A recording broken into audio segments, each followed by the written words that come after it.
মা আর ঠাকুমা গেছে বেড়াতে, বাড়িতে আমি আর বাবা আছি। রাতের খাবার তৈরি করতে হবে।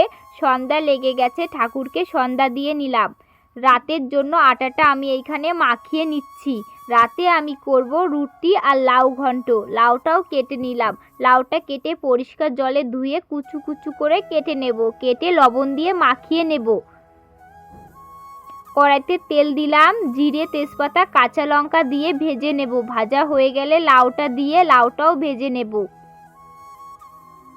রাতে আমি 10-12টা রুটি করব। এবার অনেকেই কমেন্ট করবে, বাড়িতে দুজন আছো, 10-12টা রুটি কে খাবে? তোমরা কি রাক্ষস? আরে না, আমি একটা রুটি খাই, আমার বাবা 3টে কি 4টে খায়। আমাদের বাড়ি কুকুর আছে, ওদেরকে দিতে হবে, এই জন্য একটু বেশি করেই বানাচ্ছি। আর থাকলে সকালেও খেতে পারবো। আর এইখানে আমার লাউ ঘন্ট হয়ে গেছে। তারপর দেখো লালমতি আর ফুলমতিকে রুটি দিয়ে দিলাম, ওরা খাচ্ছে। ভিডিওটা ভাল লাগলে একটা লাইক করে পাশে থেকো। Bye bye.